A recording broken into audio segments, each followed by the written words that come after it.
Hi hello and welcome to my channel. ఇది రా review. So మనం రివ్యూలోకి వెళ్తే కూలీ మూవీలో చాలా క్యారెక్టర్సే ఉన్నాయి. స్టార్టింగ్ నుంచి మూవీకి చాలా హైప్ ఉంది. సో తమిళ వాళ్ళకన్నా తెలుగు వాళ్ళు ఎక్కువగా వెయిట్ చేస్తున్న మూవీ కూలీ. అయితే ఆ హైప్ని మూవీ రీచ్ అయిందా లేదా అని తెలుసుకుందాం. మూవీ స్టార్టింగ్లో దేవ మ్యాన్షన్ నడిపే ఒక సాదా సీదా వ్యక్తి సడన్గా తన ఫ్రెండ్ చనిపోయాడని తెలుస్తుంది. తన ఫ్రెండ్ ఎలా చనిపోయాడు, ఆ ఫ్రెండ్కి తనకి ఉన్న బాండింగ్ ఏంటి, మధ్యలో ఈ సైమన్ ఎందుకు వచ్చాడు.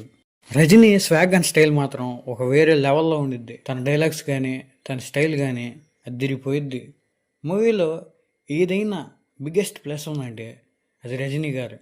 నాగార్జున గారి క్యారెక్టర్ ఫుల్ మాస్గా ఉండిద్దామన్న, కానీ క్లాస్ అండ్ స్టైలిష్ విలన్గా చూపించారు. అది కొంచెం డిసప్పాయింట్మెంటే. అనిరుద్ బీజిఎం మాత్రం మాస్ లెవెల్లో ఇంకోలా ఉంది. స్టార్టింగ్ నుంచి హై బిల్డ్ చేసింది కూడా అనిరుద్ధే. లోకేష్ తీసిన విక్రమ్ మూవీలో విజయ్ సేతుపతికి ఒక ఎంట్రీ సీన్ ఉంటుంది. కనీసం అంత కాకపోయినా కొంచెం అన్నా ఎలివేషన్ సీన్ పడిద్ది అనుకున్నా. ఒక్క సీన్ కూడా అలా లేదు. ఇక మూవీ మొత్తంలో నాకు నచ్చిన సీన్స్ ఏంటంటే ఫ్లాష్ బ్యాక్ సీన్స్. అవి అయితే లోకేష్ బాగా తీశారు. అమీర్ ఖాన్ గారి క్యారెక్టర్ అయితే అసలు యూజ్లెస్, అది అనవసరంగా ఉంది. దానివల్ల ఏం హైప్ లేదు. ఉపేంద్ర గారి క్యారెక్టర్ అయితే కొంచెం పర్లేదు, బాగానే డిజైన్ చేశారు. అలాగే శోభిన్ గారి క్యారెక్టర్ కూడా చాలా బాగుంది. శృతికి మాత్రం మంచి క్యారెక్టరే పడింది. ఇందాక మనం వార్ 2 మూవీ రివ్యూలో మాట్లాడుకున్నట్లు దీనిలో కూడా మైనస్ ఎవరంటే డైరెక్టరే.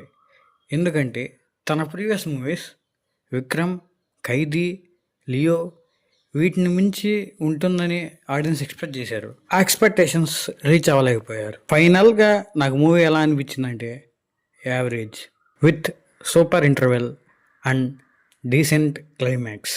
ఒకవేళ ఇది నార్మల్ మూవీగా వచ్చుంటే పర్లా బాగానే ఉండేది, కానీ ఇది ఫుల్ హైప్తో రావడం వల్ల ఫుల్ డిసప్పాయింట్మెంట్గా ఉంది. ఓకే దెన్, ఇది కూలీ రివ్యూ. సో ఫైనల్లీ ఇది రా review. Please subscribe to our channel